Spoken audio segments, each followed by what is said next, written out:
Assalamualaikum warahmatullahi wabarakatuh. Tabi pun, saya Ida Lestari Indrapati, CGP Angkatan 5, Guru SD Negeri 2 Bidang Jaya, Kota Bandar Lampung, akan memaparkan filosofi pemikiran Ki Hajar Dewantara.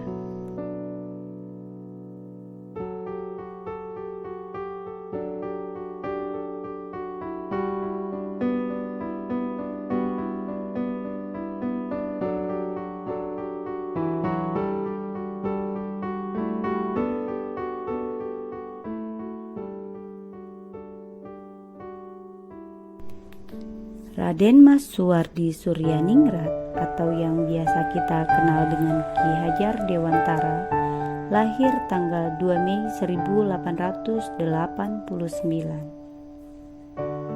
Beliau adalah Bapak Pendidikan Nasional.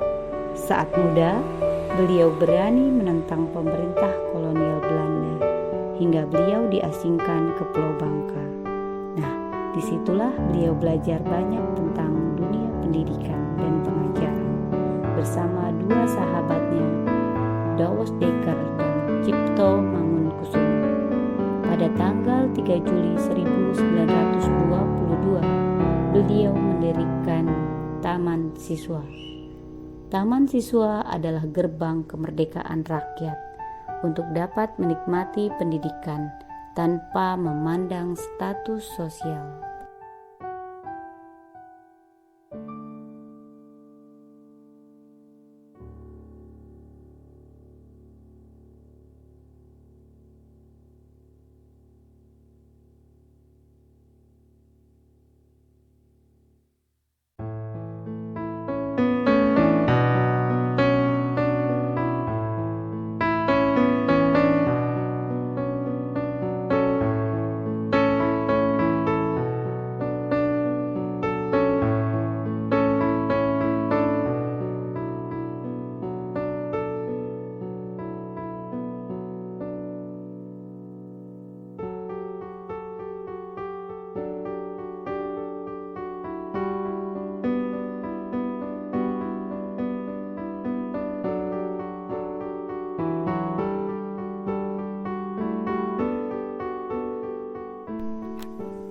Taman Siswa.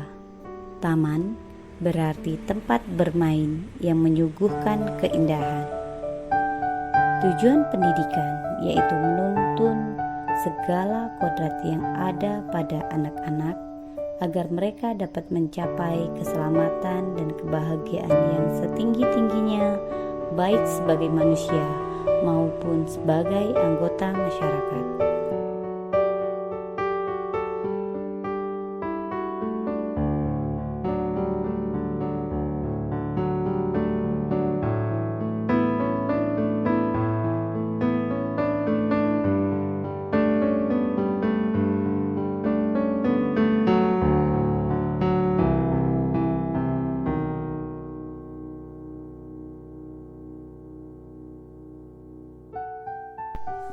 Ki Hajar Dewantara merumuskan asas-asas pengajaran nasional, pendidikan atau kepemimpinan yang dikembangkannya dengan semboyan Ing Ngarso Sung Tolodo, Ing Madyo Mangunkarso, Tut Wuri Handayani. Ing Ngarso Sung Tolodo berarti di depan, seorang guru harus mampu memberi teladan atau contoh tindakan yang baik. Ing Madyo Mangunkarso yang berarti di tengah atau di antara murid, seorang guru harus menciptakan prakarsa dan ide. Dan yang terakhir, Tut Wuri Handayani yang berarti dari belakang, seorang guru harus bisa memberikan dorongan atau arahan.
Pengajaran adalah salah satu bagian dari pendidikan. Pengajaran itu tidak lain adalah pendidikan dengan cara memberi ilmu atau berfaedah buat hidup anak-anak, baik lahir maupun batin. Sedangkan pendidikan diartikan sebagai tuntunan dalam hidup tumbuhnya anak.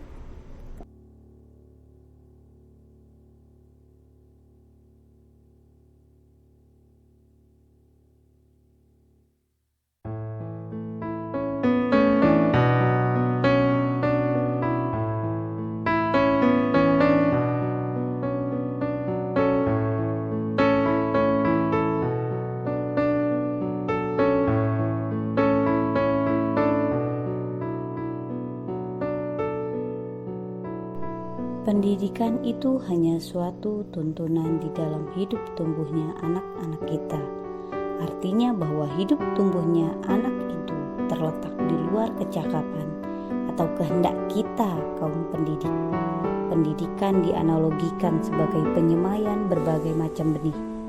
Guru diibaratkan sebagai petani yang merawat benih-benih. Murid sebagai beragam benih yang ditanam.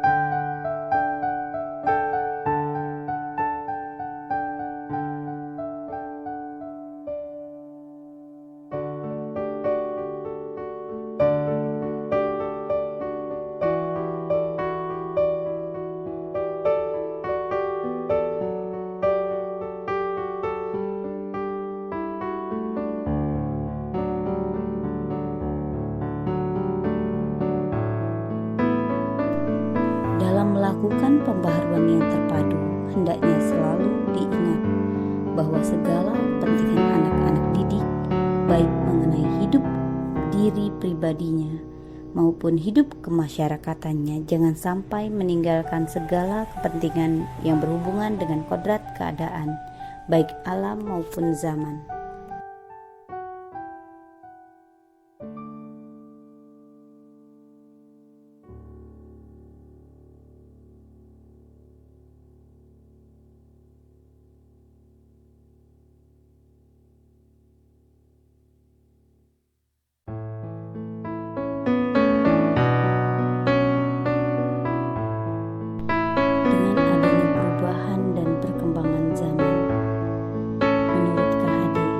Budi pekerti atau watak atau karakter merupakan perpaduan antara gerak, pikiran, perasaan, dan kehendak atau kemauan sehingga menimbulkan tenaga. Budi pekerti juga dapat diartikan sebagai perpaduan antara cipta, rasa, karsa, dan karya.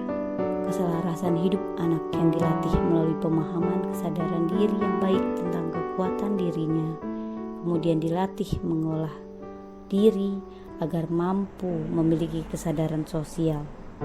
Keluarga menjadi tempat yang utama dan paling baik untuk melatih pendidikan sosial dan karakter, baik bagi seorang anak. Keluarga merupakan tempat bersemainya pendidikan yang sempurna bagi anak untuk melatih kecerdasan budi pekerti. Keluarga juga merupakan sebuah ekosistem kecil untuk mempersiapkan hidup anak dalam bermasyarakat dibanding dengan institusi pendidikan lainnya. Alam keluarga menjadi ruang bagi anak untuk mendapatkan teladan, tuntunan, pengajaran dari orang tua. Keluarga juga dapat menjadi tempat untuk berinteraksi sosial antara kakak dan adik, sehingga kemandirian dapat tercipta karena anak-anak saling belajar antar satu dengan yang lain dalam menyelesaikan persoalan yang mereka hadapi. Oleh karena itu, peran orang tua sebagai guru, penuntun, dan pemberi teladan menjadi sangat penting dalam pembentukan karakter baik anak.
Setelah saya mempelajari dasar-dasar pemikiran KHD, maka saya harus berubah.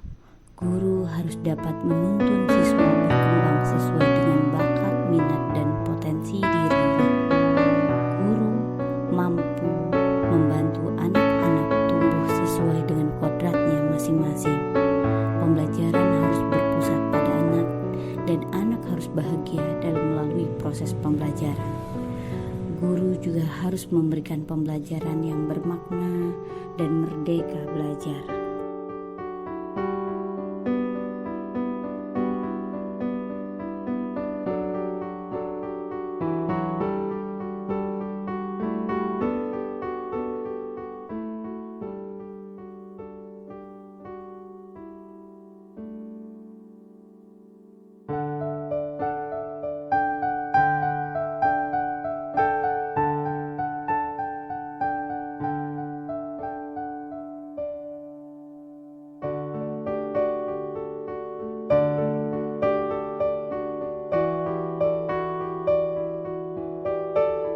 Wassalamualaikum